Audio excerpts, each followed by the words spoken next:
क्या गए क्या गए शो।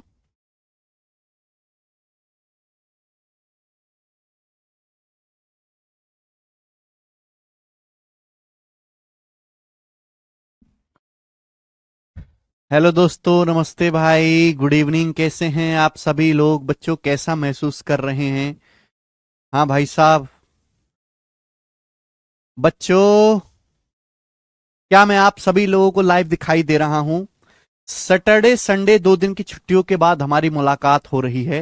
मैं आपसे पूछना चाहूंगा कि इन 2 दिनों में आपने क्या पढ़ाई करी? क्या चीज है ये केशव? अच्छा, बताइए मेरे भाई साहब, इन 2 दिन में आपने क्या पढ़ाई करी? कुछ पढ़ाई करी आप लोगों ने?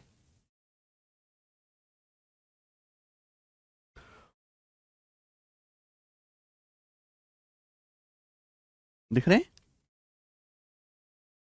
अरे हटाओ ये। किसी को किसी का कमेंट नहीं दिखना चाहिए केशव। हैं?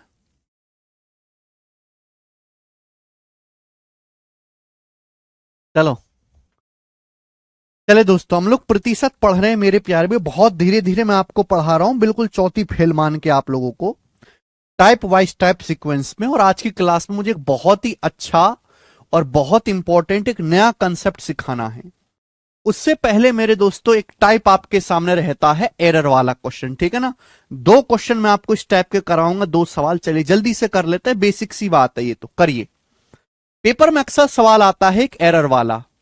जैसे सवाल को देखो कि कैलकुलेशन करते समय एक स्टूडेंट गलती से एक संख्या 97 को 79 पढ़ लेता है, तो उसकी कैलकुलेशन में कितने प्रतिशत की वृद्धि या कमी ज्ञात कीजिए। ये आपसे सवाल में पूछा गया। भाई, एक बच्चे को कैलकुलेशन करनी है, उसने गलती से एक संख्या को 97 की बजाय 79 पढ़ लिया गलती से।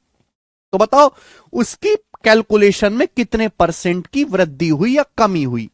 देखो, यानी कि सही एक्चुअल में कैलकुलेशन में नंबर क्या है? 97, लेकिन गलती से हमने 97 को 79 पढ़ लिया, तो भैया आंसर तो हमारा कम आ जाएगा, तो यानी कि डिक्रीज हो जाएगा। तो डिक्रीज वाला आंसर होना चाहिए।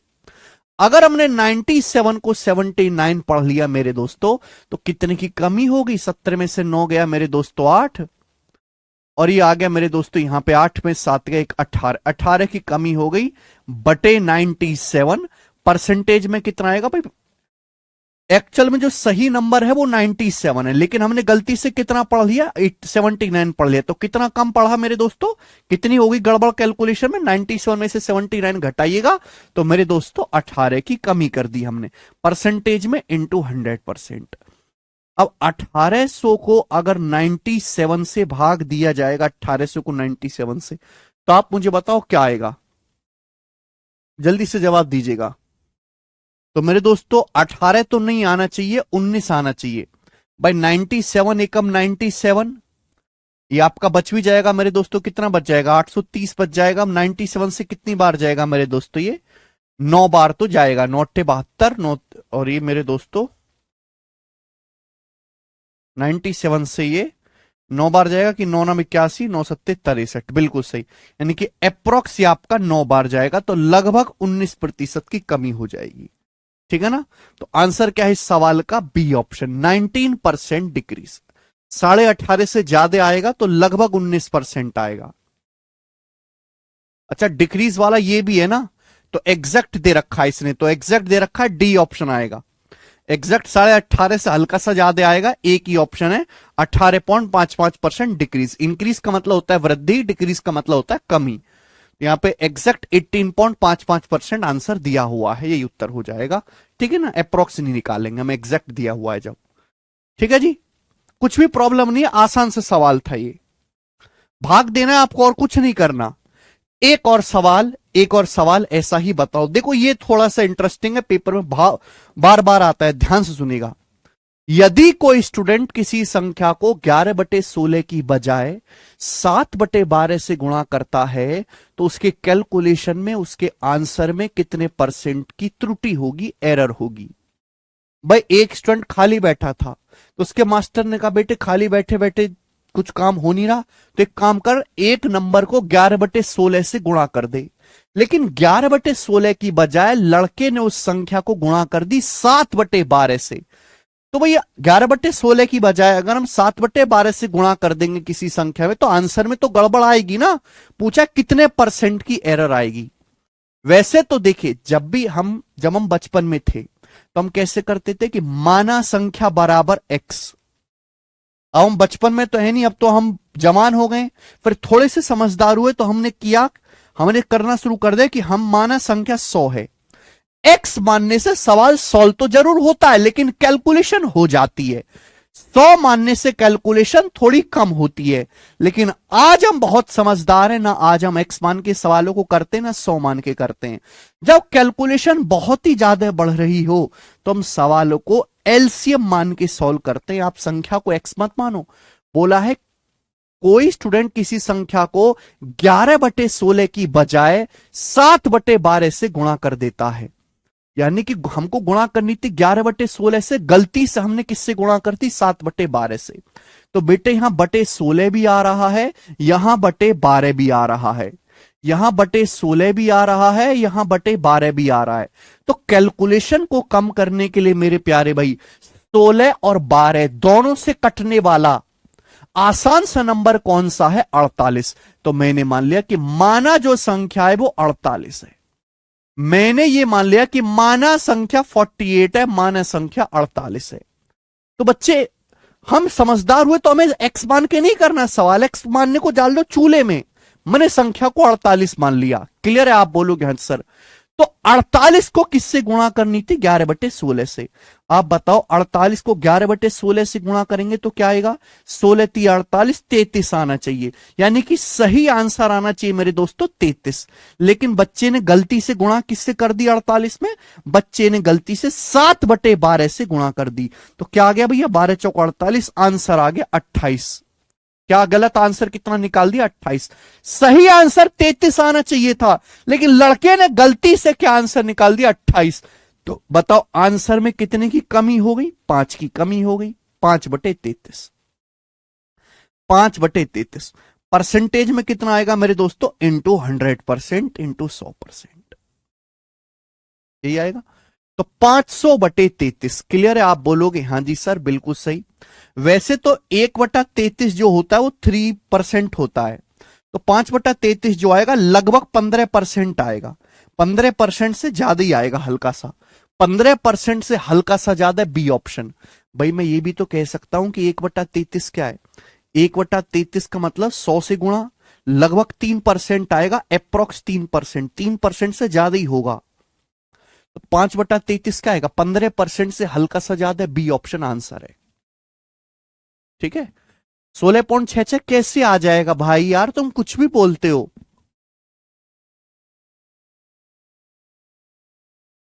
बी आंसर है, बिल्कुल सही। तो इजी था।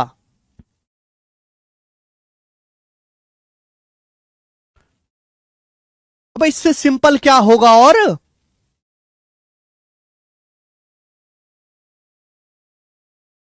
बी ऑप्शन सवाल का आंसर है। और कोई इसमें अलग से कोई फॉर्मूला थ्योरी छोड़ना सिखाने के लिए। हमने कैलकुलेशन को कम करने के लिए जब भी ऐसा सवाल आए, मैं आगे बता रहा हूं कि हम पूरे मैथ में ऐसा करेंगे कि ये देखो प्रॉब्लम क्या है कि यहां बटे 16 आ रहा, यहां बटे 12 आ रहा, 7/12। ये बटे 16/12 की वजह से कैलकुलेशन मुश्किल हो जाती है। तो हम क्या करते हैं मेरे प्यारे भाई? 16 और 12 दोनों से कटने वाला आसान सा नंबर, इनका एलसीएम 48 मान लो संख्या को। 48 ऐसी संख्या जो 16 से भी कटती है और 12 से भी कटती है। एक्स मानोगे तो बहुत मुश्किल हो जाएगा।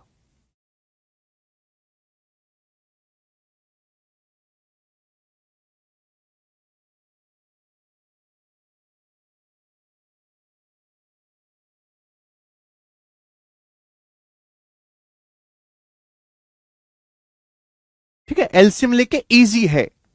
आगे चलते हैं नेक्स्ट। पता नहीं यार तुम कैसे बालक हो, समझ ही नहीं आता यार। हैं? दुनिया चांद पे पहुंच गई और तुम आज तक एक्सपेक्ट के हुए हो कि माना संख्या एक्स।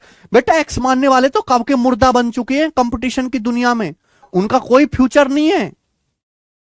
1,000 बच्चों में से 3 बच्चों की नौकरी लगनी है, और वो 3 बच्चे हैं जिन्होंने एक्स का गला घोट दिया है। ठीक है जी, चलिए आगे चलते। नेक्स्ट अगला कंसेप्ट आपके सामने। अगला कंसेप्ट बहुत इंपॉर्टेंट है, बहुत प्यार से समझिएगा मेरे दोस्तों। ऐसा बिल्कुल मत समझिए कि हम ये परसेंटेज में पढ़ा रहे हैं तो केवल परसेंटेज में इस्तेमाल होगा। आगे जितने भी चैप्टर होंगे ना, time, speed and distance, time and work, simple interest, compound interest, हर जगह इस कंसेप्ट का इस्तेमाल होगा। इसलिए हम परसेंटेज बहुत धीरे पढ़ा रहे हैं कि परसेंटेज एक बार अच्छे से समझ गए तो बाकी चैप्टर भी आप समझ पाओगे। चले पहले मुझे पूरी बात समझाने दीजिएगा, तब कुछ बोलेगा। देखो मेरे प्यारे भाई, अगर दो संख्याएं हैं ए और बी इस प्रकार से, अगर दो संख्याएं ए और बी इस प्रकार से हैं कि उनका गुणनफल एक फिक्स नंबर है, कांस्टेंट है। सुनते रहिएगा। जैसे समझिए कि दो संख्याएं ए और बी इस प्रकार हैं। एक सेकंड मेरे प्यारे भाई, मान लीजिए कि ए और बी दो संख्याएं हैं इस प्रकार से कि उनका जो गुणनफल है, उनका जो प्रोडक्ट है, वो एक कांस्टेंट नंबर है, वो एक फिक्स संख्या है, वो एक कांस्टेंट नंबर है मेरे प्यारे भाई, वो एक फिक्स संख्या है। समझ में आई मेरी बात? गौर से सुनेगा कि माना दो संख्याएं ए और बी इस प्रकार से हैं कि उनका गुणनफल कांस्टेंट है, निश्चित संख्या है। कांस्टेंट का मतलब मेरे दोस्तों एक निश्चित, एक फिक्स नंबर है। चुपचाप पहले मुझे पूरी बात समझाने दीजिए कि माना दो संख्याएं ए और बी इस प्रकार हैं कि उनका गुणनफल एक कांस्टेंट नंबर है। अगर ऐसा है मेरे प्यारे भाई, तो एक संख्या जिस अनुपात में चेंज होगी, दूसरी संख्या उसके अनुपात में चेंज होगी। अगर दो संख्याओं का प्रोडक्ट कांस्टेंट है तो इसका मतलब यह हुआ कि ए जो है वो बी के इनवर्सली प्रोपोर्शनल होगा, ए बी के व्युत्क्रमानुपाती होगा। व्युत्क्रमानुपाती होने का क्या मतलब है? ये इसको बोलते हैं हम प्रोपोर्शनल का sign. A is inversely proportional to 1/b। A B के व्युत्क्रमानुपाती होगा। व्युत्क्रमानुपाती का मतलब होता है कि एक संख्या जिस अनुपात में चेंज होगी, दूसरी उसके उल्टे अनुपात में चेंज होगी। अगर एक संख्या का मान बढ़ेगा तो दूसरी संख्या का मान घटेगा, अगर एक संख्या का मान घटेगा तो दूसरी संख्या का मान बढ़ेगा। ध्यान सुनेगा, अगर दो संख्याएं ए और बी इस प्रकार से हैं कि उनका प्रोडक्ट कांस्टेंट है, तो एक संख्या जिस अनुपात में चेंज होगी मेरे प्यारे भाई, दूसरी उसके उल्टे अनुपात में चेंज होगी। आप बोलोगे जी सर कैसे, नहीं समझे? एग्जाम्पल से आपको समझाते। ध्यान सुनेगा मेरे प्यारे भाई, सभी लोग ध्यान से सुनेगा। एक संख्या जिस अनुपात में चेंज होगी, दूसरी उसके उल्टे अनुपात में चेंज होगी। आप कॉमन सेंस से भी सोच सकते हैं कि दो संख्याएं ए और बी ऐसी हैं कि उनका गुणनफल कांस्टेंट है। अगर सपोज मैं ए का मान बढ़ा देता हूं, मुझे गुणनफल फिक्स रखना है, ये नहीं गुणा करके जो संख्या आ रही है वो नहीं बदलनी चाहिए, गुणनफल सेम होना चाहिए। अगर मैं ए का मान बढ़ा देता हूं तो जाहिर सी बात है बी का मान कम करना पड़ेगा कि नहीं करना पड़ेगा? ऐसा थोड़ा ना कि अगर मैं दोनों को बढ़ा दूंगा तो गुणनफल भी बढ़ जाएगा कि नहीं बढ़ जाएगा। तीर ऊपर जा रहा है मतलब बढ़ना, तीर नीचे आ रहा है मतलब घटना।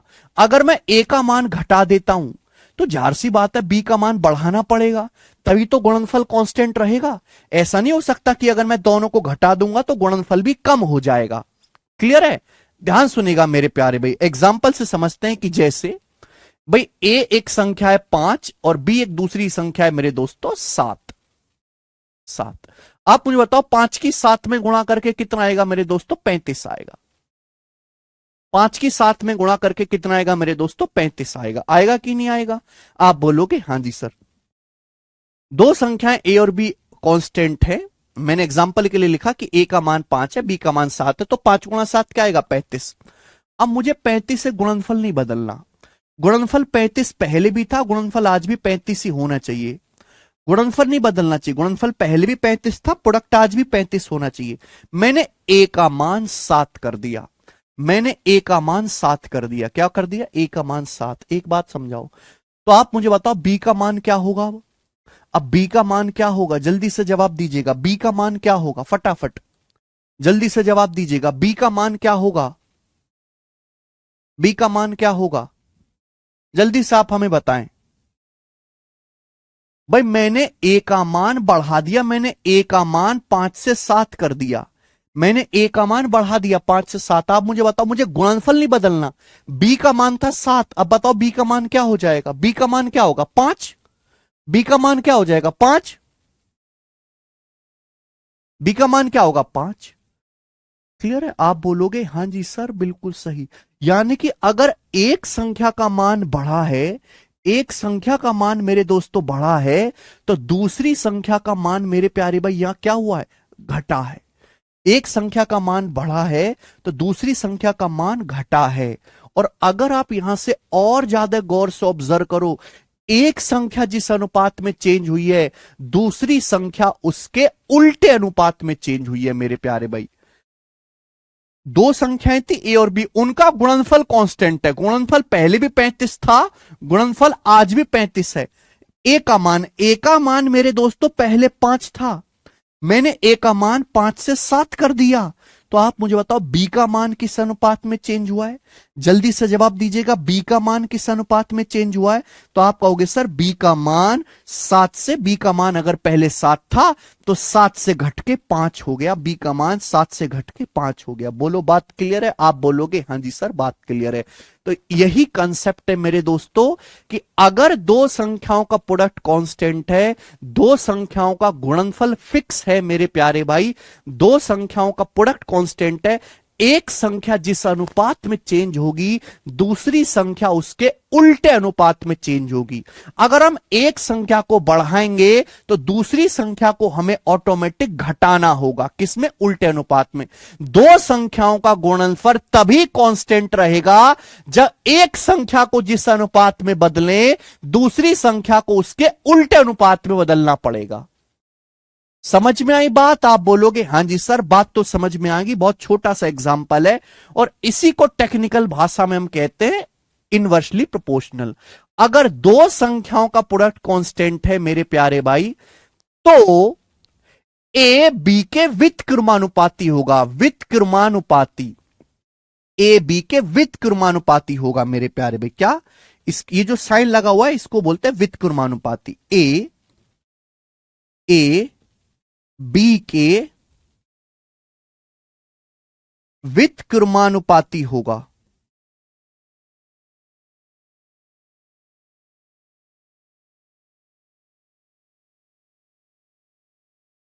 इंग्लिश में कहते हैं ए बी के इनवर्सली प्रोपोर्शनल होगा, इनवर्सली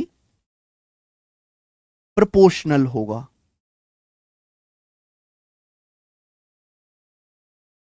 अगर दो संख्याओं का प्रोडक्ट कांस्टेंट है, एक संख्या जिस अनुपात में चेंज होगी दूसरे उसके उल्टे अनुपात में चेंज होगी। व्युत्क्रमानुपाती नाम में क्लियर है, अनुपात व्युत्क्रम मतलब उल्टा, उल्टा अनुपात होगा। ए का जो अनुपात होगा दूसरी संख्या बी का अनुपात उल्टा होगा। अगर हम ए का मान बढ़ाएंगे बेटा तो हमें बी का मान घटाना पड़ेगा। समझ में आया, आप बोलोगे हां सर अगर हम ए का मान घटाएंगे तो हमें बी का मान बढ़ाना पड़ेगा। आप बोलोगे जी बिल्कुल सही बात समझ में आ गई है, कोई भी परेशानी नहीं है। अगर दो संख्याओं का प्रोडक्ट कांस्टेंट है तो एक संख्या जिस अनुपात में चेंज होगी दूसरे उसके उल्टे अनुपात में चेंज होगी। मैं इस बात को एक बहुत बेहतरीन एग्जांपल से आपको समझाता हूं, बहुत बेहतरीन एग्जांपल से, ध्यान से सुनेगा मेरे प्यारे भाई, सभी लोग ध्यान से सुनेगा, सभी लोग ध्यान से सुनेगा मेरे दोस्तों।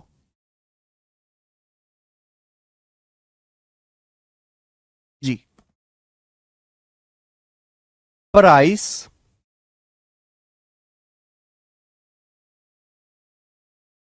यहां ऐसे लिख देते हैं, एक्सपेंडिचर बराबर,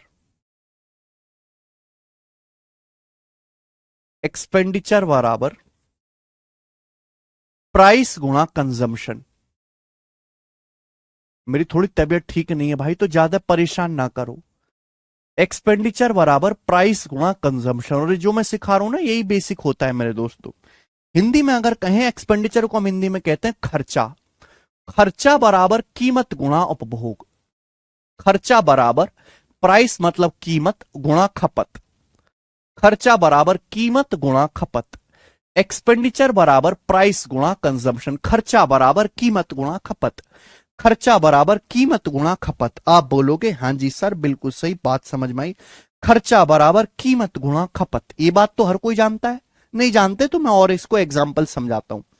सपोज मेरे प्यारे भाई आपके घर में चावल खाया जाता है 50 रुपए पर किलो का। सपोज आपके परिवार में चावल खाते हैं लोग 50 रुपए पर किलो वाला चावल। कितने, इसको क्या बोलेंगे, कीमत। क्या है बेटे, चावल का प्राइस है, चावल की कीमत है 50 रुपए प्रति केजी। इसका मतलब 1 किलो चावल 50 रुपए का। तो आपके घर में चावल खाया जाता है जिसकी कीमत है 50 रुपए पर केजी। कितनी कीमत है मेरे प्यारे बेटे, 50 रुपए पर केजी। कितना है, 50 रुपए पर केजी। आप बोलोगे हाँ जी सर बिल्कुल सही बात समझ में आ गई, 50 रुपए पर केजी। और मेरे दोस्तों एक महीने में आप 12 किलो चावल खाते हैं तो ये होगी खपत। एक महीने में आपका परिवार 12 किलो चावल खाता है तो आप मुझे बताओ कि एक महीने में चावल पर आपके परिवार का खर्चा कितना होगा, बताइए बेटे।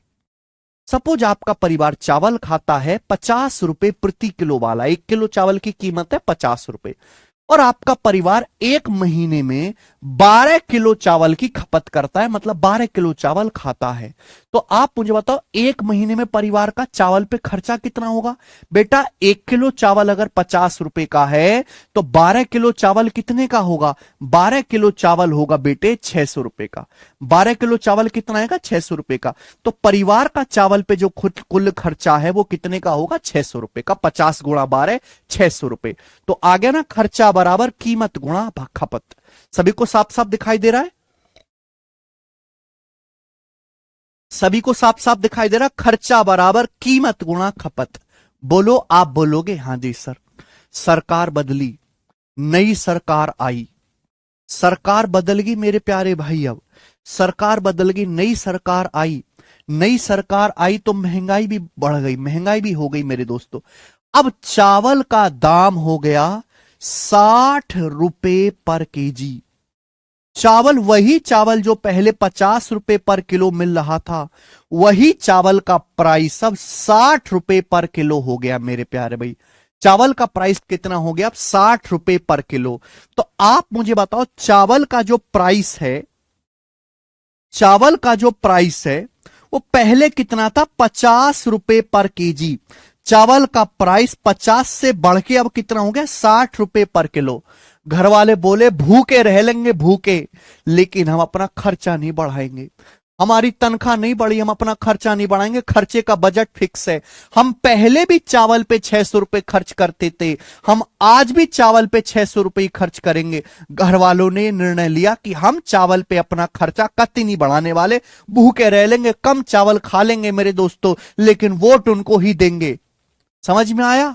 यानी कि मेरे दोस्तों घर वालों ने अपना खर्चा बिल्कुल नहीं बढ़ाया, खर्चा फिक्स रखा, खर्चा कांस्टेंट है। घर वाले पहले भी 600 रुपए खर्च कर रहे थे, पहले भी वो 600 रुपए खर्च कर रहे थे मेरे प्यारे भाई, और आज भी 600 रुपए खर्च कर रहे हैं।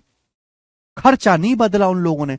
चावल की कीमत 50 से 60 रुपए पर केजी हो गई, तो बेटे जाहिर सी बात है, जाहिर सी बात है भाई, चावल का प्राइस तो बढ़ गया, आपने खर्चा बढ़ाया नहीं अपना, यानी कि आपको अब चावल कम खाना पड़ेगा, पेट कम भरेगा। तो आप मुझे बताओ कि अब आप एक महीने में कितने किलो चावल खाओगे, जल्दी से जवाब दीजिए। अब आप एक महीने में कितने किलो चावल खाओगे, बताओ। अब आप एक महीने में कितने किलो चावल खाओगे,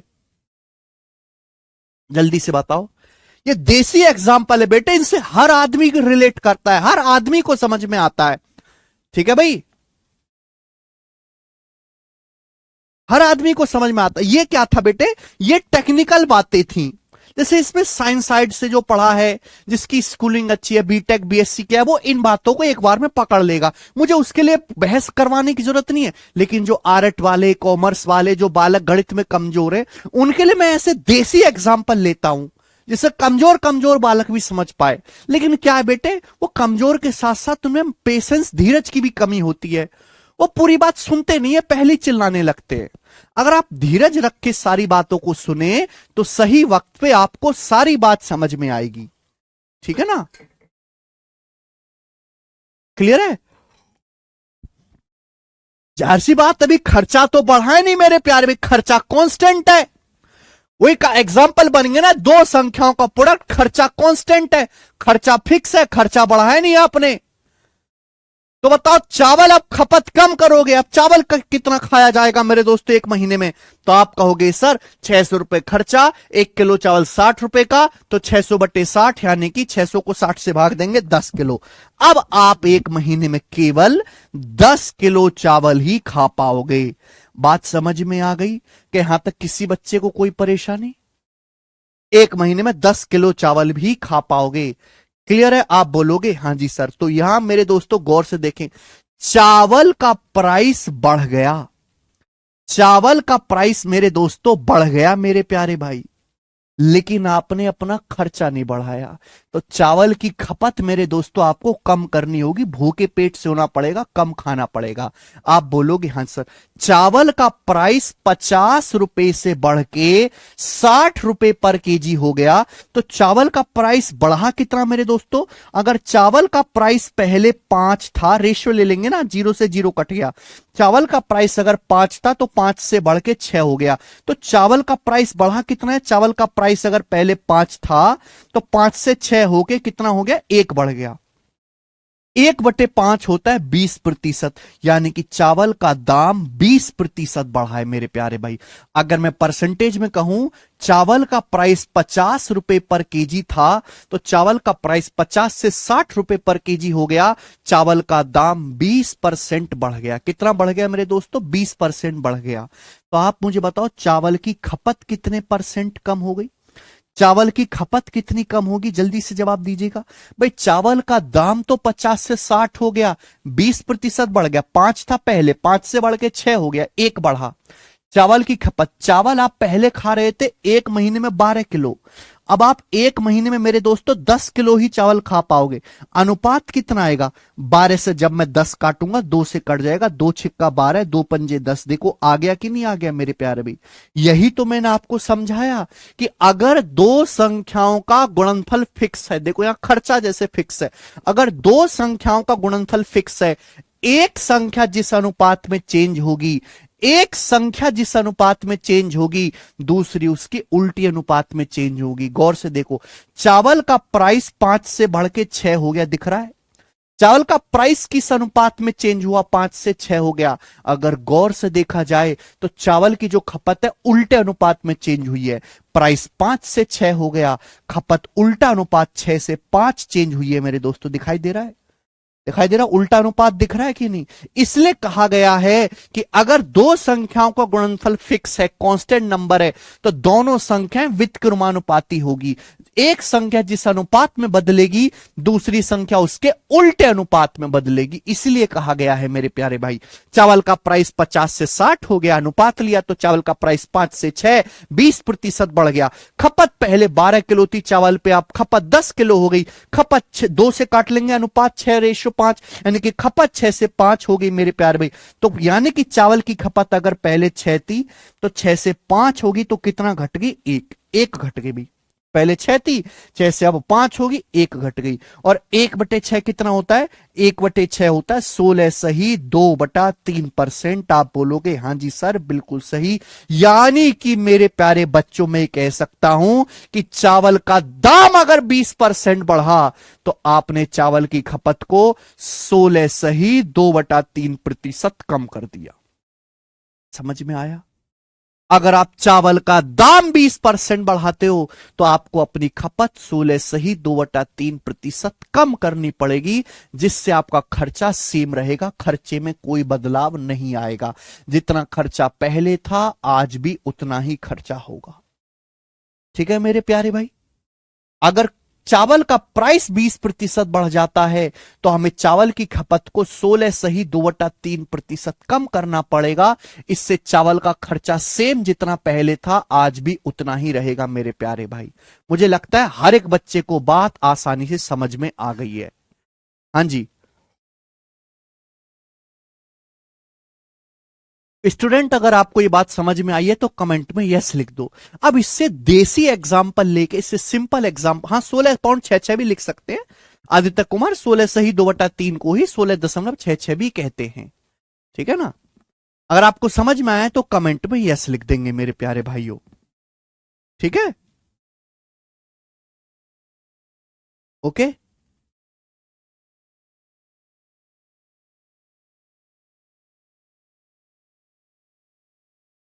सभी को समझ में आया। देखिए पेपर में इतना लंबा सवाल नहीं लिखा हुआ आएगा, पेपर में बहुत छोटी सी बात लिखी हुई आएगी, वो मैं आपसे कहता हूं। ठीक है ना। वो मैं आपसे पूछता हूं, ध्यान सुनिएगा। अब ये तो मैंने आपको सिखाया बहुत डिटेल में। अब शॉर्ट में एग्जाम में कैसे करना है वो भी समझ लीजिए। देखिए हमने आपको समझा दिया अभी कि एक्सपेंडिचर बराबर प्राइस गुणा कंजम्पशन, खर्चा बराबर कीमत गुणा उपभोग, खर्चा बराबर कीमत गुणा उपभोग, खर्चा बराबर कीमत गुणा उपभोग, बता दिया। खर्चा बराबर कीमत गुणा खपत। आता है मेरे दोस्तों सवाल ये एग्जाम में कि खर्चा सेम रखने के लिए चावल की जो कीमत है, चावल की जो कीमत है मेरे प्यारे वो कितना, चावल की कीमत 25% बढ़ जाती है। चावल की कीमत 25% बढ़ जाती है। खर्चा सेम रखने के लिए बताओ चावल की खपत को कितने प्रतिशत कम करना होगा। यह सवाल एग्जाम में आपके सामने आएगा। बताएं। सवाल में कहा गया है कि चावल की कीमत 25% बढ़ जाती है, लेकिन हम अपना चावल पे खर्च को सेम रखना चाहते हैं, चावल के खर्च में कोई परिवर्तन नहीं करना चाहते। जितना खर्च हम चावल पे पहले कर रहे थे आज भी ही उतना खर्च करना चाहेंगे, तो बताओ चावल की खपत को कितने प्रतिशत कम करना पड़ेगा मेरे प्यारे भाई। क्लियर है। सवाल में कोई डाटा आपको नहीं दिया जाएगा। चावल का प्राइस 25% बढ़ गया, चावल का प्राइस 25% बढ़ गया। 25% कितना होता है मेरे प्यारे दोस्त, 1/4। 25% हो गया 1/4। पहले जो बाकी लोग करते हैं बेटा वो सिखा रहा हूं। चावल का प्राइस 25% बढ़ गया 1/4। 1/4 मतलब मेरे दोस्तों चावल का प्राइस अगर पहले 4 था तो 4 से बढ़ के 5 हो गया। तो चावल की खपत, अगर चावल का प्राइस 4 से 5 हो गया, इस अनुपात में चेंज हुआ है, तो खपत उल्टे अनुपात में चेंज होगी, 5:4। ये बात तो समझे। आप बोलोगे हाँ जी सर हम बात समझे। चावल का प्राइस जिस अनुपात में बढ़ा है खपत उसके उल्टे अनुपात में चेंज होगी। तो बताओ खपत अगर 5 से 4 हो गई तो खपत कितनी कम हो गई मेरे दोस्तों, 1/5। और 1/5 का मतलब 20%। तो चावल की खपत को हमें 20% कम करना पड़ेगा। समझ में आया। आप बोलोगे हाँ जी सर बिल्कुल सही। लेकिन बेटा इतना लिखने की भी जरूरत नहीं है, इतना लिखने की भी जरूरत नहीं है मेरे प्यारे भाई, ये भी जरूरत नहीं है। अच्छा आपको याद होगा मैंने आपको एग्जाम्पल समझाया था ना कि राम की इनकम श्याम से 20% ज्यादा है, तो बताओ श्याम की इनकम राम से कितना परसेंट कम है। ये एग्जाम्पल समझाया था ना मैंने आपको कि राम की इनकम श्याम से 20% ज्यादा है, तो श्याम की इनकम राम से कितना परसेंट कम है। जो ट्रिक हमने वहां समझा दी थी वही मेरे दोस्तों यहां पे लगा दो। चावल का प्राइस 25% बढ़ गया 1/4। हमें खर्चा नहीं बढ़ाना, हमें खर्चा सेम रखना है, तो खपत कितने प्रतिशत कम करनी होगी मेरे प्यारे भाई। सीधा शॉर्टकट, इतना भी लिखने की जरूरत नहीं है बेटे। अगर ये 1 बड़ा है तो यहां 1 कम करना होगा, अगर यहां 1 बड़ा है तो यहां 1 कम करना होगा मेरे प्यारे भाई। नीचे बेस क्या आएगा मेरे दोस्तों, नीचे बेस क्या आएगा, तो नीचे बेस आएगा 4 + 1 5। नीचे बेस क्या आएगा 4 + 1 5, 1/5। नीचे बेस क्या आएगा 5, 4 + 1 5। नीचे बेस क्या आएगा मेरे दोस्तों, इन दोनों को जोड़ना है, इन दोनों को जोड़ना है, जोड़ना है। प्लस है तो प्लस, माइनस से माइनस, 4 में 1 जोड़ेंगे 5, 1/5। और 1/5 होता है 20%। तो हमें खपत को 20% कम करना पड़ेगा। ये आंसर हो गया। ऐसे करना है आपको, ये बात भी लिखने की जरूरत नहीं है। मजा आया। ठीक है भैया। क्लियर है? तो देखो सबसे पहले मैंने आपके सामने कंसेप्ट लिखा। अब साइंस साइड वाले बच्चे तो समझ जाएंगे, लेकिन आरट कमजोर गधा कचरा भीड़ के लिए मैंने आपको उनके एक एग्जाम्पल देके समझाया। फिर देखो आपको इतना लिखने की जरूरत नहीं है मेरे प्यारे भाई, ये शॉर्ट में आपको करना है, शॉर्ट में। ठीक है बच्चे, पूरा डिटेल लिखने की जरूरत नहीं है। अब सवाल पे आ जाते हैं, बहुत पॉपुलर। अभी तक मैंने जितना भी आपको परसेंटेज में पढ़ाया है, जितने भी कंसेप्ट मैंने आपको जितने भी टाइप करवाए, उनमें सबसे ज्यादा इंपॉर्टेंट टाइप ये है। ठीक है बच्चे, सबसे ज्यादा इंपॉर्टेंट टाइप है ये। बताओ, करेंगे सवाल करेंगे बेटे। चीनी की कीमत में 15% की कमी हुई। पढ़ो सवाल को, सवाल को पढ़ते ही पता लगेगा। सवाल में साफ साफ कहा गया कि चीनी की कीमत में 15% की कमी हुई। बोला गया कि कोई आदमी अपना कंजम्पशन कितना परसेंट बढ़ा सकता है जिससे कि खर्चे में कोई परिवर्तन ना हो, खर्चे में कोई परिवर्तन ना हो। बढ़िया सवाल। देखो ये तो मैंने आपको एक एग्जाम्पल लेके बताया, ढेरों सवाल ऐसे बन सकते हैं। ऐसे किसी भी सवाल में जहां संख्याओं का प्रोडक्ट कांस्टेंट है, ये कंसेप्ट अप्लाई होगा किसी भी सवाल में। ठीक है मेरे दोस्तों, चलिए हम जानते हैं कि एक्सपेंडिचर खर्चा बराबर होता है प्राइस गुणा कंजम्पशन। खर्चा बराबर कीमत गुणा उपभोग, खपत को उपभोग भी बोलते हैं। बोला चीनी की कीमत में 15% की कमी हुई। चीनी का प्राइस 15% कम हो गया, 15% की कमी हुई। 15% की फ्रैक्शन वैल्यू क्या होती है? 5% 1/20, 15% 3/20।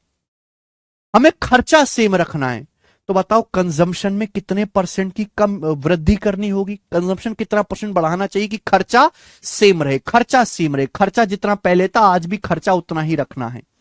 तो बेटा क्या शॉर्टकट सिखाया, अगर प्राइस 3 कम हुआ है तो ये 3 बढ़ा देंगे। बेस क्या आएगा? बेस क्या आएगा नीचे? 20 - 3 17, 20 में से 3 घटाएंगे 17, 3/17। आपका खर्चा इतना बढ़ाना पड़ेगा, परसेंटेज में निकालना इंटू 100%। तो सॉरी, कंजम्पशन को 300/17% बढ़ाना पड़ेगा। बी ऑप्शन आंसर है, 300/17%। वेरी गुड, ठीक है बेटा। सीधा यहां पे छलांग मारने के लिए ना बहुत सारी बातें बतानी पड़ती हैं। देखो आंसर में डिवाइड करके नहीं लिखा हुआ तो आप यहीं पे छोड़ दो, कहीं डिवाइड करके लिखा हुआ तो डिवाइड भी करना पड़ेगा, एक मेहनत आपकी और बढ़ जाएगी। एक और सवाल देखेंगे बच्चों। सवाल एसएससी जीडी के पेपर का है 2023 का। हर एक एग्जाम के सवाल आपको यहां पे प्रैक्टिस करने को मिलेंगे। आलू का प्राइस 10% बढ़ जाता है तो एक उपयोगकर्ता को आलू की खपत कितने परसेंट, आलू की खपत में कितने परसेंट की कटौती करनी होगी, कितने परसेंट कमी करनी होगी कि खर्चा अपरिवर्तित रहे, खर्चा अनचेंज रहे, खर्चे में कोई परिवर्तन ना हो। अभी समझाया बेटे हमने, एक्सपेंडिचर बराबर प्राइस गुणा कंजम्पशन, खर्चा बराबर कीमत गुणा खपत। कंसेप्ट सिखा चुके हैं। अगर दो संख्याओं का प्रोडक्ट सेम रखना है, मुझे खर्चा सेम रखना है, दो संख्याओं गुणनफल सेम है, एक संख्या जिस अनुपात में चेंज होगी दूसरी उसकी उल्टे अनुपात में चेंज होगी। आलू का प्राइस 10% बढ़ गया, 10%, 10% का मतलब क्या होता है? 1/10। तो बेटे खपत कितनी कम करनी पड़ेगी बताओ? खपत में कितनी कटौती करनी पड़ी, कटौती करनी पड़ेगी। अगर प्राइस 1 बढ़ गया तो यहां 1 कम कर देते। बेस क्या आएगा मेरे दोस्तों? 10 + 1 11, 1/11, यानी कि खपत 1/11। 1/11 का मतलब लगभग 9.09%। 1/11 होता है 9.09%, यानी कि, लेकिन सवाल में अप्रोक्स दे रखा है तो लगभग 9.1% खपत कम करनी पड़ेगी। डी ऑप्शन आंसर आ गया। अगला सवाल बताएं। सवाल है आपके सामने, देखो अलग अलग लैंग्वेज ली है, ठीक है ना, 4-5 सेकंड में हो जाएगा। 9.09 आएगा, लेकिन सवाल में लगभग लिखा हुआ है ना, 9.09 लगभग 9.1 लिखा जा सकता है ना बेटा, इतना घबराना क्यों है? बोले सीएनजी की कीमत में 12% की बढ़ोतरी की गई। शालिनी को अपनी कार के लिए सीएनजी की खपत कितने प्रतिशत, और आंसर बताना है अप्रोक्स में, 2 स्थानों तक सही आंसर आपको बताना है। खपत कितनी कम करनी चाहिए शालिनी को अपनी कार की सीएनजी की, जिससे कि सीएनजी पर खर्च में कोई वृद्धि ना हो, खर्च सेम रहे मेरे प्यारे भाई। ठीक है, हर कोई जानता है कि खर्च बराबर क्या होता है, कीमत गुणा खपत, प्राइस गुणा कंजम्पशन। बोला गया सीएनजी की कीमत 12% बढ़ गई, सीएनजी की कीमत 12% बढ़ गई, 12% का मतलब 12%, 12%, 12% कितना होता है बेटे, 4% होता है 1/25, 12% है 4 का 3 गुना, 12% का मतलब हो गया 3/25। सीएनजी का प्राइस 3/25 बढ़ गया, तो खपत कितने प्रतिशत कम करनी चाहिए सालनी को सीएनजी पे, जिससे खर्चा सेम रहे। अगर प्राइस 3 बढ़ गया तो खपत भी 3 कम करनी पड़ेगी। ओवर बटे कितना आएगा मेरे प्यारे भाई, तो बटे आएगा जी 25 + 3 28, ये 28, 3/28। आंसर डिवाइड करके दिया हुआ है अप्रोक्स में, तो इंटू 100% ही आएगा। ये कितना जाएगा मेरे दोस्तों, तो आप कहोगे सर 4 से काटेंगे 100 25 बार, 4 से काटेंगे 28 7 बार, तो 25 दिया 75, 75 को 7 से भाग देंगे तो कितना जाएगा, 25 दिया 75 है, 75 को 7 से भाग देंगे तो 7 2 70 बचेगा, 5 दशमलव लगा के 0, 7 7 49, तो लगभग 10.7% आएगा। 10.7 के नजदीक एक ही आंसर है, ये रहा सी ऑप्शन, अप्रोक्स 10.7। अरे 75 को 7 से भाग भी नहीं कर सकते यार, बताओ नितिन सिंह जी कैसे काम चलेगा। सीजल 2023 प्री का सवाल बताएं जल्दी से, लेटेस्ट सवाल एकदम। बहुत देखो, जितना मैं प्रैक्टिस करवाता हूं उतना भारत में कोई नहीं कर पाएगा, कोई भी नहीं। टीचर तो क्या, बालक खुद भी इतनी प्रैक्टिस नहीं करवाते हैं जितना मैं बच्चों को अपने बैच में करवाता हूं, क्योंकि मेरा विश्वास यह है कि आज की जनरेशन की जो मोबाइल देख देख के उसकी फोकस पावर इतनी कम हो चुकी है कि वो कंसेप्ट पढ़ाने से गणित नहीं सीख सकता, वो सीख सकता है प्रैक्टिस करवाने से। तो मैं केवल बेसिक पढ़ाने पे ध्यान नहीं देता हूं, मैं प्रैक्टिस करवाने पे भी ध्यान देता हूं, क्योंकि फॉर्मूला लिखने से, फॉर्मूला याद करने से, कंसेप्ट पढ़ लेने से अगर बच्चों को गणित में समझ आता तो बैच की जरूरत नहीं पड़ती फिर बालकों को। फिर तो सारे फॉर्मूलों की दुनिया में कितनी किताब आती है, किताबों से निकल लेते, 20 पेज में गणित के सारे कंसेप्ट आ जाएंगे। प्रैक्टिस बहुत जरूरी है। बोला पेट्रोल के कीमत में 7% की वृद्धि होती है, तो उपभोक्ता द्वारा पेट्रोल पर खर्च सेम रखने के लिए, खर्च को अपरिवर्तित रखने के लिए खपत कितने परसेंट कम की जानी चाहिए, बताओ। पेट्रोल की कीमत 7% बढ़ेगी बेटे, 7% पेट्रोल का प्राइस बढ़ेगा, 7% का मतलब 7/100। तो सवाल में कहा गया है कि अगर हमको यहां पर खर्चा सेम रखना है पेट्रोल पे, तो खपत कितने प्रतिशत कम करनी होगी। बेटा अगर ये 7 बढ़ा है तो 7 कम करना होगा। नीचे बेस क्या आएगा, नीचे बेस आएगा जी 100 + 7 107, 107, और परसेंटेज में इंटू 100% ही आएगा। अब 700 को 107 से भाग देंगे तो कितनी बार जाएगा, 6 बार जाएगा, 6 बार जाएगा मेरे दोस्तों। तो 6 बार एक ही ऑप्शन जा रहा है, ये आंसर हो जाएगा, मुझे आगे करने की जरूरत नहीं। 6 सही 58/107%। हर बच्चे ने कर लिया, वेरी गुड यार, तुम तो बड़े समझदार हो। मैं तो तुमको ऐसी गरिया रहा था, तुम तो बड़े तेज निकले। आगे चलेंगे, सवाल नंबर है मेरे प्यारे दोस्त यहां पर 108 बनाएंगे। सवाल दिल्ली पुलिस कांस्टेबल का है, हमें करके बताएं। बिल्कुल ऐसा ही सवाल मेरे प्यारे भाई, जल्दी से करके बताएं दिल्ली पुलिस कांस्टेबल का, फटाफट।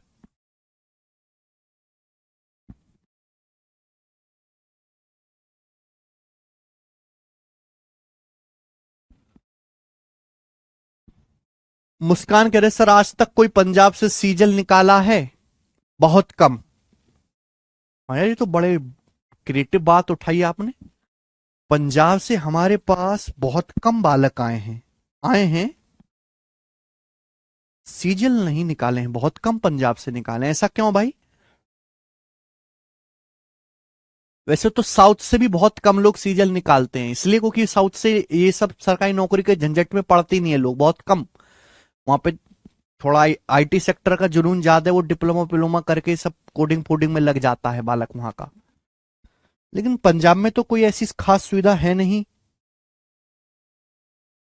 फिर भी कम निकाले हैं। करो। हाँ।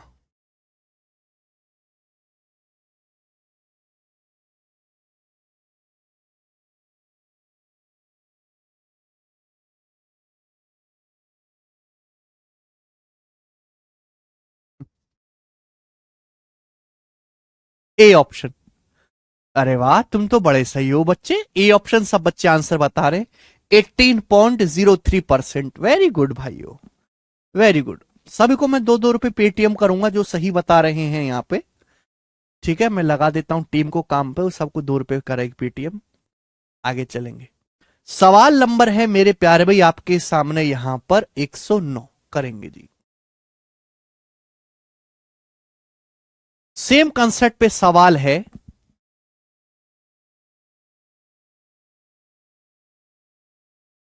हाँ, पंजाब वाले कनाडा चले जाते हैं, हाँ उनको वो ज्यादा आसान लगता है। Very good.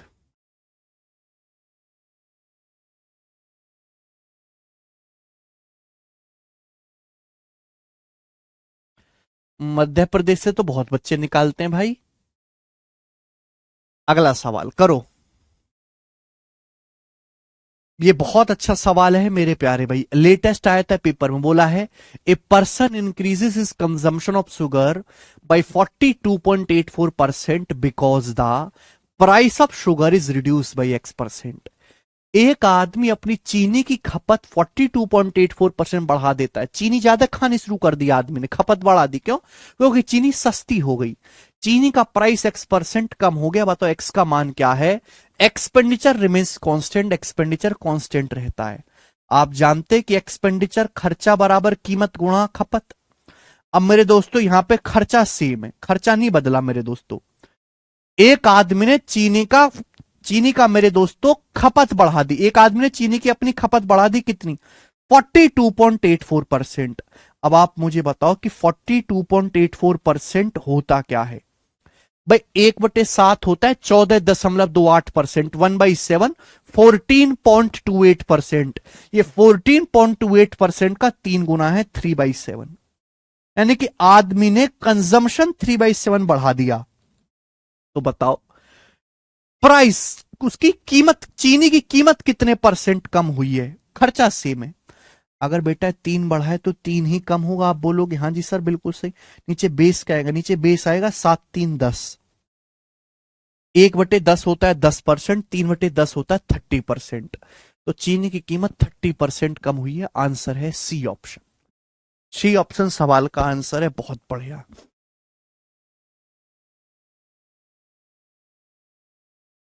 मजा आया। और ये मजा सभी बच्चों को देना चाहिए। बच्चों आप लोगों को शेयर कर करके हैं।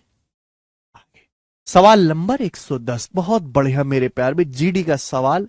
देखो, हर एक सवाल में बच्चों लैंग्वेज अलग है। हर एक सवाल में लैंग्वेज, मैं बेशक सेम कंसेप्ट के सवाल करवाता हूं, लेकिन उस सेम कंसेप्ट में भी मैं हर सवाल में कुछ ना कुछ नयापन रखता हूं। चाहे वो मेरे दोस्तों किसी के ऑप्शन फ्रैक्शन में है, किसी में कैलकुलेशन ज्यादा है, किसी की लैंग्वेज कंफ्यूजिंग है, हर बार आपको फ्रेश लगेगा। और अलग अलग एग्जाम के सवाल करवाता हूं, इसलिए मेरा बहुत ज्यादा समय जाता है रिसर्च करने में। मैं शाम को 4 बजे से क्लास लेना शुरू करता हूं, तो पूरा जो मेरे पास दोपहर का समय बचता है उसमें मैं केवल सीट तैयार करता हूं। बताइए।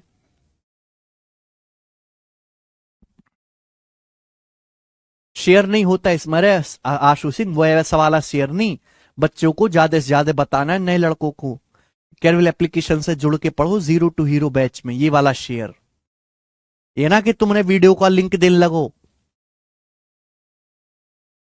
अरे मैं एक चीज और पूछना चाहूंगा, तुम में से एलविस आर्मी कौन कौन है बेटे? हैं? ये यूट्यूबरों की आर्मी बन रही है, वो बॉर्डर पे जाते हैं लड़ने के लिए। तो खैर वो बॉर्डर पे नहीं, सोशल मीडिया पे लड़ते हैं। तो सोशल मीडिया पे लड़ने के लिए तुम भी किसी आर्मी में हो। एल्विस आर्मी है, मुनावर आर्मी है, आजकल तो नया भी आया है, एंजलियंस है क्या, अंजलियंस, हाँ ये भी आया है नया है भाई।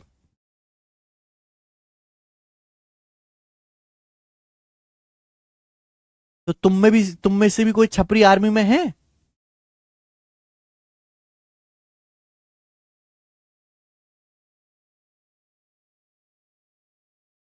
BTS army.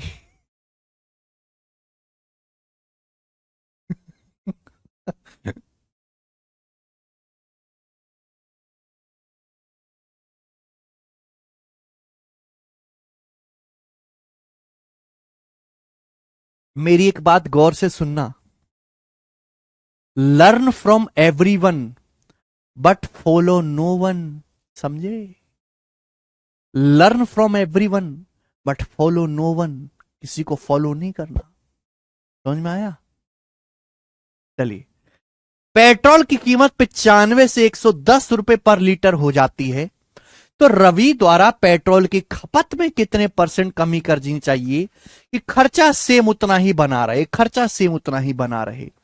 आप जानते हैं कि खर्चा बराबर होता है मेरे दोस्तों कीमत गुणा उपभोग। खर्चा बराबर कीमत गुणा उपभोग बोला है।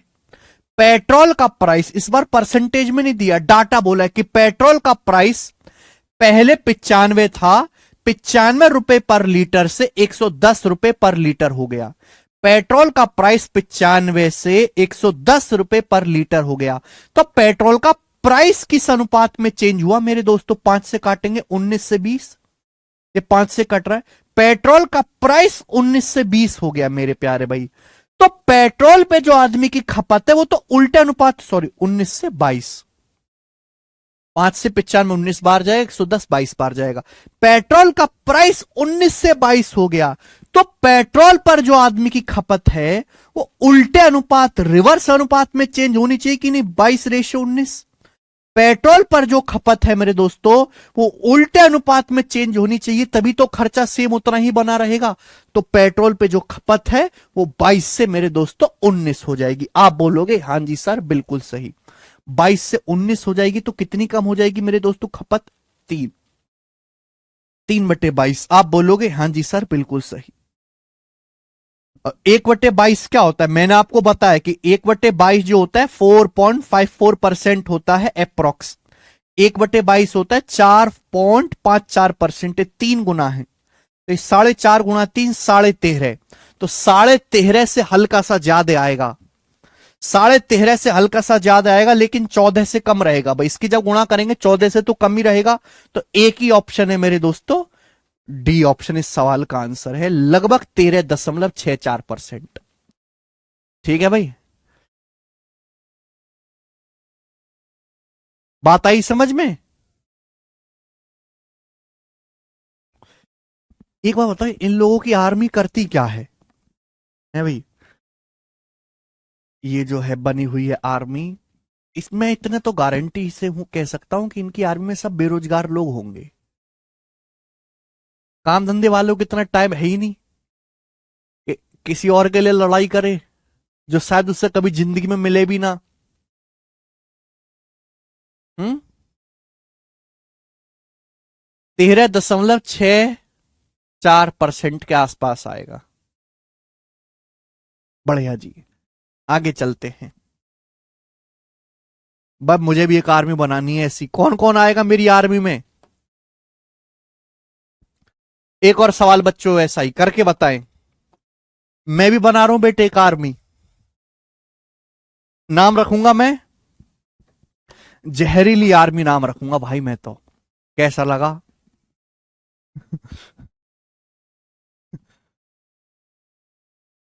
अब सचिन सीमा की भी लॉन्च हो रही है आजकल तो, लप्पू आर्मी। लप्पू आर्मी में कौन कौन है?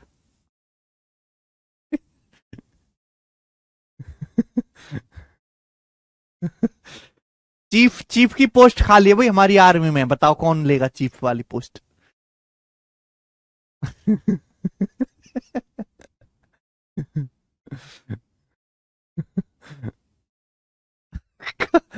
अच्छा, कचरा आर्मी नाम ठीक रहेगा? अब कचरा आदमी बोलूंगा तो बेइज्जती हो जाएगी।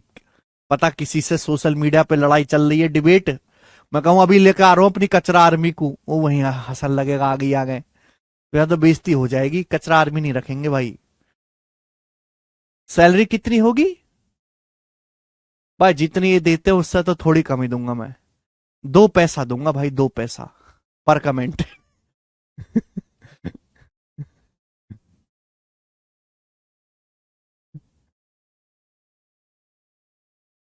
चलिए, करो मेरे प्यारे भाई। सवाल नंबर 111 कौन करेगा? वर्तमान में जिस चावल को 29 रुपए पर केजी के हिसाब से बेचा जा रहा है, पिछले महीने उसका प्राइस 25 रुपए पर केजी था। किसी परिवार को चावल की खपत को कितना परसेंट कम करना चाहिए जिससे कि खर्चा पहले के समान रहे?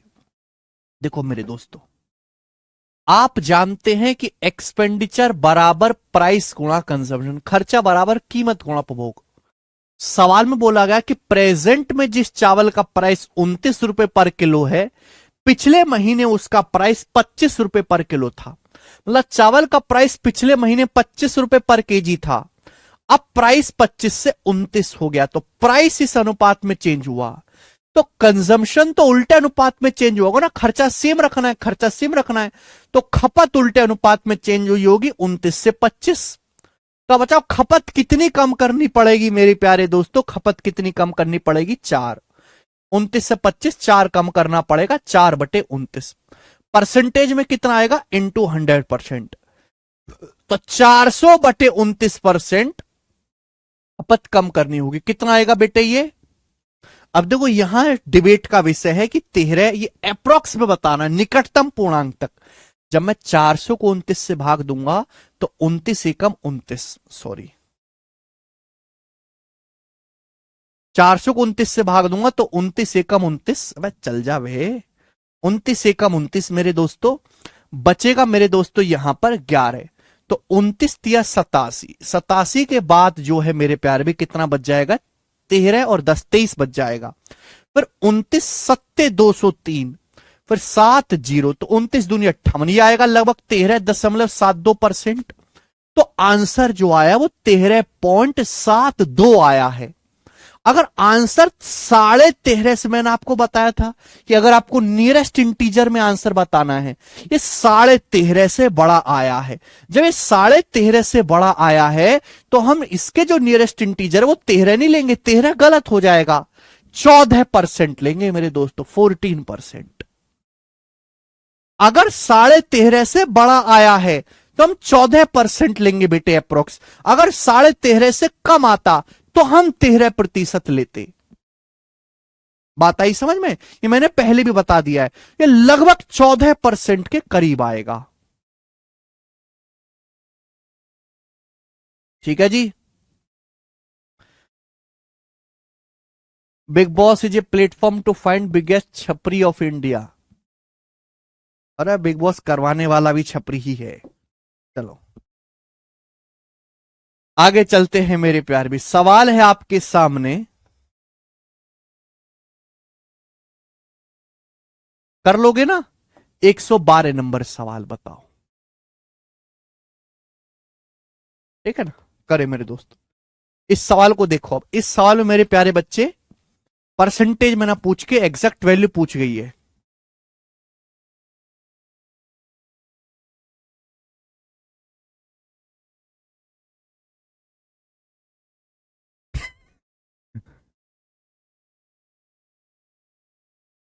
ना भाई, मैं भी सीरियस हूं, I am very serious, I am making a army. ठीक है।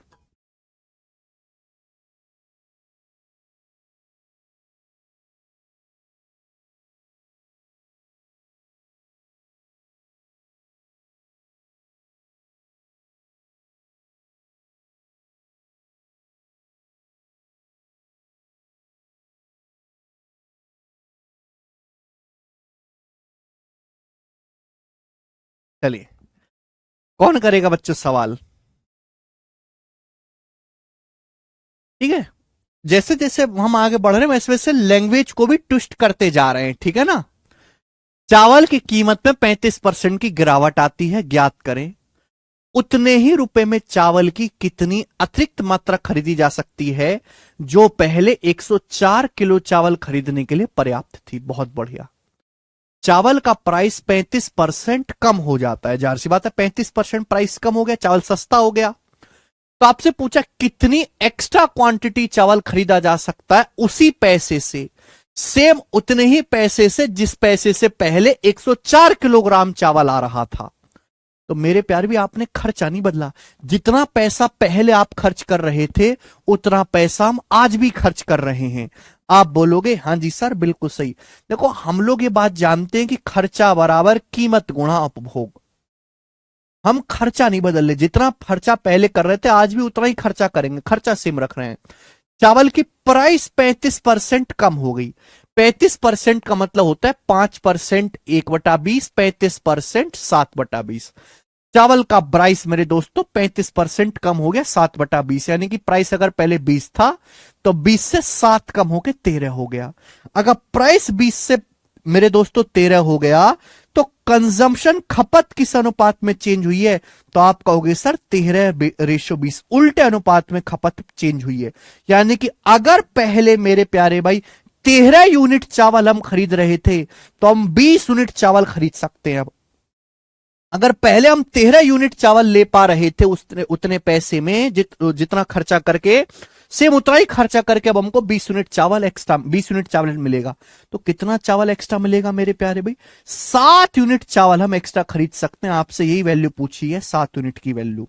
पहले कितना चावल खरीद पा रहे थे हम? 104 किलो। पहले हम 104 किलो चावल खरीद पा रहे थे, तो 13 यूनिट की वैल्यू मेरे दोस्तों 104 किलो है, 8 गुना। अब कितना एक्स्ट्रा चावल आप खरीद रहे हो? 7 यूनिट। 7 यूनिट की वैल्यू भी 8 गुना है, 7 यूनिट की वैल्यू भी 8 गुना है, 7 अट्टे 56 केजी। तो 56 केजी चावल मेरे दोस्तों हम अधिक खरीद सकते हैं। ये इस सवाल का आंसर हो जाएगा। समझ में आई बात?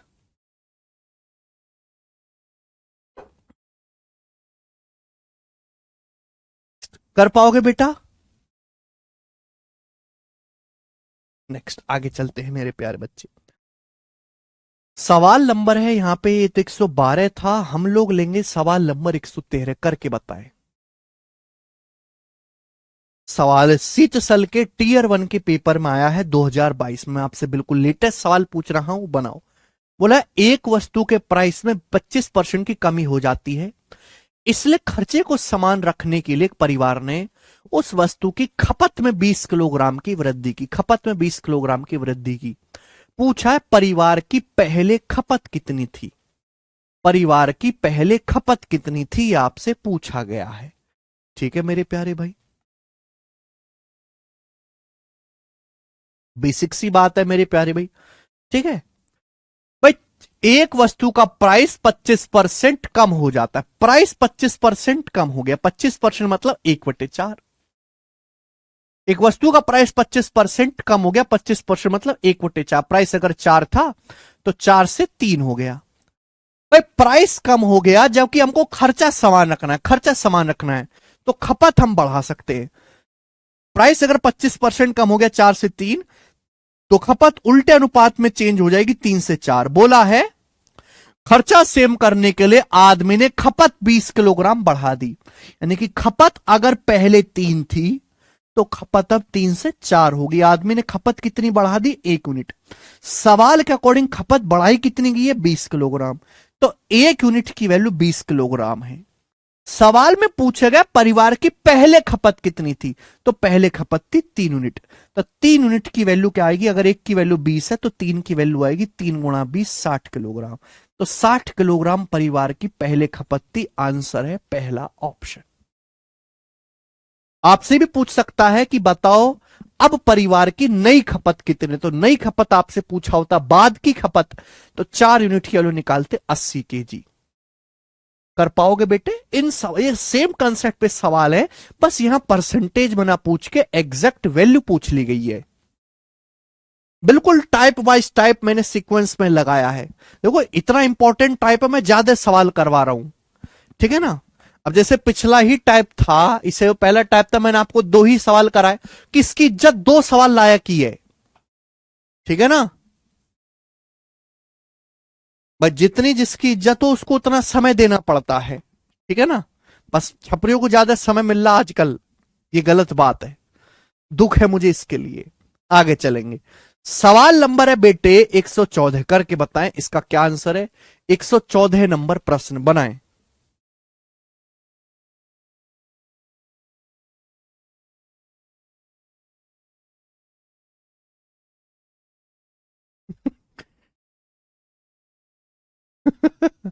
अच्छा गुर्जर साहब।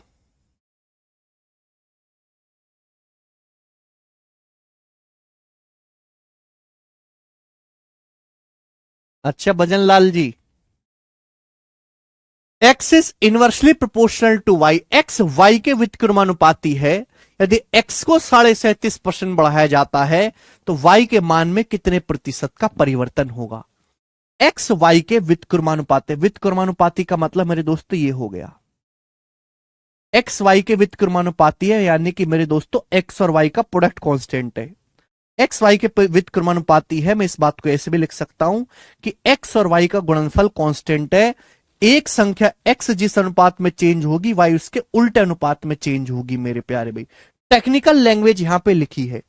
बोला एक्स को 37.5% बढ़ाया जाता है। 37.5% क्या होता है, 12.5% 1/8, 37.5% 3/8। एक्स को 37.5% 3/8 बढ़ाया जाता है। एक्स को 3/8 बढ़ाया तो वाई कितना कम हो जाएगा, अगर ये 3 बढ़ाया है मेरे दोस्तों तो 3 कम हो जाएगा मेरे प्यार भी वाई। नीचे बेस क्या आएगा मेरे दोस्तों, 8 + 3 11, तो 11। 1/11 होता है 9.09%। बेटे 1/11 होता है 9.09%। ये 3/11 कितना होगा, 3 गुना, 27.27%। तो 27.27% वाई के मान में कमी हो जाएगी। आप ये भी बता सकते हैं कि मान कम हो जाएगा, एक संख्या बढ़ रही है तो दूसरी कम हो जाएगी ऑटोमेटिकली, ठीक है। सब बच्चे समझ पा रहे हैं, कह रहे हैं सर बहुत आसान है, आपने तो हलवा बना दिया है बेटे। बात सही, सुंदर बच्चों। आगे चलेंगे। सवाल नंबर है आपके सामने भाई साहब, यहां पर 114 हो गया है। सवाल नंबर है 115, बताएं।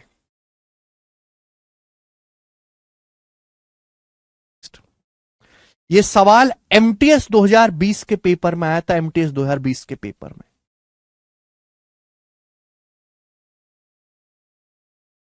देखते हैं कितने बच्चे इस सवाल को कर पाते हैं, पढ़ो और करो। बढ़िया लैंग्वेज है, सुंदर सवाल है, बनाए जी।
करो, बी ऑप्शन, बहुत बढ़िया।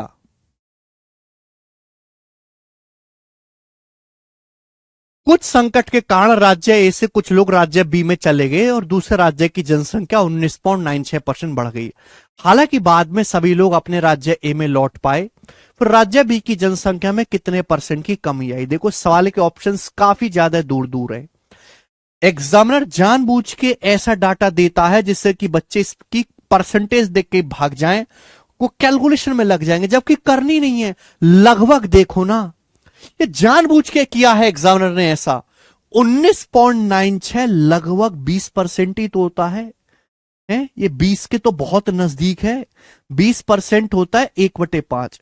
पर कोरोना फैला, कोरोना के कारण कुछ लोग राज्य ए से राज्य बी में चले गए और यहां से बी की जो जनसंख्या है वो लगभग 20% बढ़ गई। 1/5, 1/5 बढ़ गई। यानी कि मेरे दोस्तों अगर पहले 5 लोग थे इसमें ए में, तो बी की 6 हो गई मेरे प्यारे। बी की जनसंख्या जो है मेरे प्यारे भाई, अगर पहले 5 थी बी की जनसंख्या राज्य बी की, तो 5 से 6 हो गई, क्योंकि कुछ लोग स्टेट ए से आ गए। बाद में स्थिति सामान्य हो गई, ये स्टेट बी से वापस अपने स्टेट में चले गए, तो स्टेट बी में अभी 6 लोग हैं। ये 6 लोग वापस मेरे दोस्तों जब अपने स्टेट में चले जाएंगे तो कितनी जनसंख्या कम हो जाएगी? 1/6।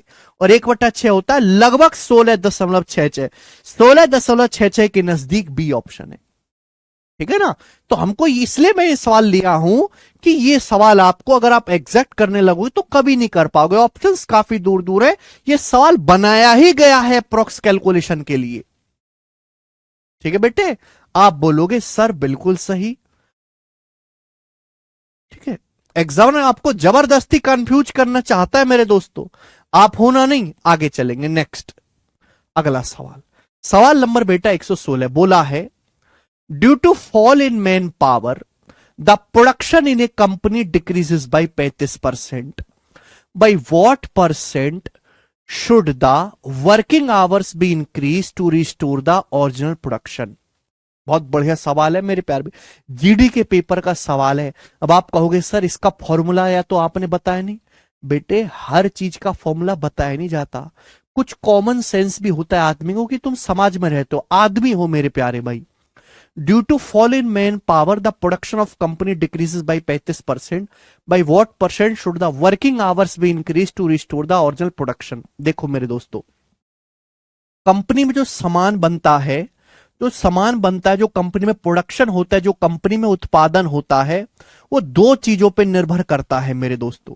कि कंपनी में मैन पावर कितनी है, मैन पावर कितनी है मेरे दोस्तों, इनटू कंपनी में जो लोग काम कर रहे हैं उनके वर्किंग आवर्स क्या हैं।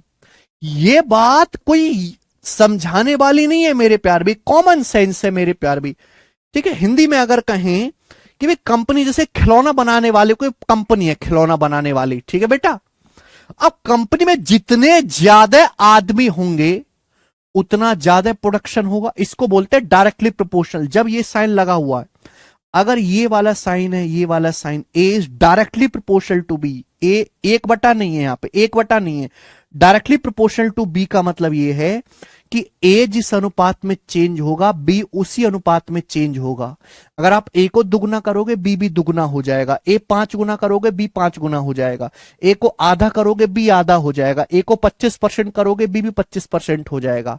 तो प्रोडक्शन, कंपनी का प्रोडक्शन डायरेक्ट डिपेंड करता है मैन पावर पे। आप ज्यादा लोग बढ़ा दोगे कंपनी में, ज्यादा खिलौने बनेंगे।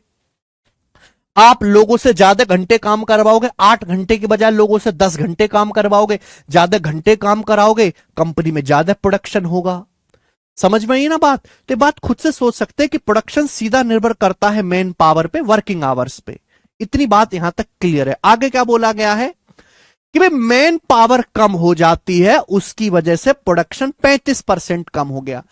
कंपनी में लोग कम आना शुरू करते हैं, कंपनी में स्टाफ कम हो जाता है, तो उसकी वजह से मेरे प्यारे भाई प्रोडक्शन 35% कम हो गया। इसका मतलब कंपनी में जो मैन पावर है वो 35% घट गई, उसकी वजह से मेरे दोस्तों प्रोडक्शन भी 35% कम हो गया।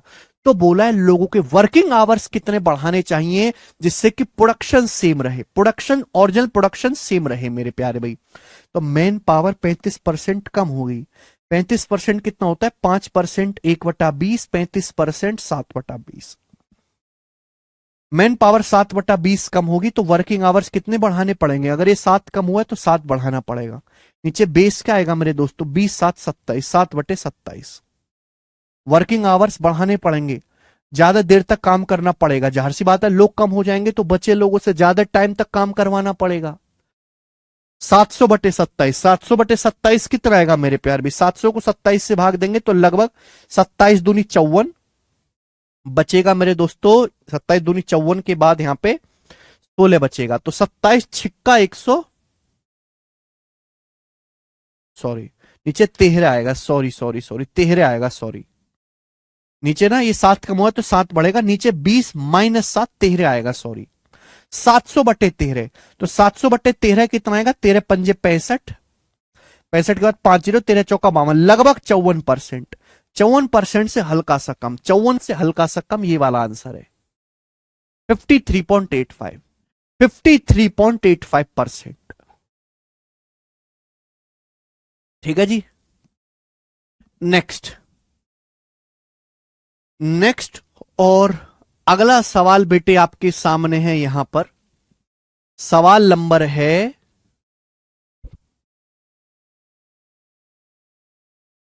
118 और ये लास्ट क्वेश्चन है भाई, और आगे अगला टाइप है वो मैं कल बताऊंगा। बोलो, एक त्रिभुज के आधार में 66 सही 2/3% की वृद्धि की जाती है। इस त्रिभुज का क्षेत्रफल सेम रखने के लिए ऊंचाई कितने प्रतिशत कम करनी चाहिए? देखो मेरे प्यारे भाई, आप कहोगे सर आपने तो हमें मेंसुरेशन पढ़ाया ही नहीं, सवाल कहां से आ गया? बेटे बहुत छोटी सी बात है, बेशक हम परसेंटेज पढ़ रहे हैं लेकिन आपको यह बात तो पता ही होनी चाहिए कि त्रिभुज का जो एरिया है, ठीक है ना, एरिया ऑफ ट्राइंगल, त्रिभुज का जो क्षेत्रफल है वो क्या होता है? त्रिभुज का क्षेत्रफल होता है 1/2 आधार गुणा ऊंचाई, 1/2 बेस गुणा हाइट, 1/2 आधार गुणा ऊंचाई, 1/2 बेस गुणा हाइट। त्रिभुज का क्षेत्रफल होता है 1/2 आधार गुणा ऊंचाई। बहुत सिंपल सी बात है, बचपन से हम पढ़ते आए त्रिभुज का क्षेत्रफल 1/2 आधार गुणा ऊंचाई। क्लियर है? आप बोलोगे हाँ जी सर बिल्कुल सही। अब 1/2 क्या है? कांस्टेंट नंबर है भाई, यानी कि त्रिभुज का जो क्षेत्रफल है वो किस पे डिपेंड करता है? आधार पे। आधार बढ़ाओगे एरिया बढ़ेगा, त्रिभुज की ऊंचाई बढ़ाओगे एरिया बढ़ेगा, तो त्रिभुज का एरिया निर्भर करता है आधार पे या ऊंचाई पे। 1/2 तो आना ही आना है, 1/2 तो आना ही आना है, यानी कि बेसिकली एरिया निर्भर करता है आधार और ऊंचाई के गुणनफल पे। त्रिभुज का क्षेत्रफल निर्भर करता है आधार और ऊंचाई के गुणनफल पे। बोला है त्रिभुज का आधार 66 सही 2/3% बढ़ाया जाता है, त्रिभुज का बेस 66 सही 2/3% बढ़ाया जाता है। ऊंचाई कितने प्रतिशत कम करनी चाहिए जिससे कि मेरे प्यारे भाई ऊंचाई कितने प्रतिशत कम करनी चाहिए? एरिया सेम रहे, एरिया सेम रहे। तो त्रिभुज का आधार 66 सही 2/3% बढ़ाया जाता है। कितना मेरे दोस्तों? 33 सही 1/3%, 1/3। 66 सही 2/3% की फ्रैक्शन वैल्यू 2/3। आप खुद मुझे खुद बताओ कि अगर ये 2 बढ़ाया गया तो यहां 2 कम करना होगा। नीचे बेस क्या आएगा? नीचे बेस आएगा 3 + 2 5, नीचे बेस आएगा 2/5। 1/5 होता है 20%, 2/5 होता है 40%। 1/5 20%, 2/5 40%। तो त्रिभुज की ऊंचाई को 40% कम करना पड़ेगा बेटे। बात आई समझ में? ठीक है, माइनस था ना चित्रा?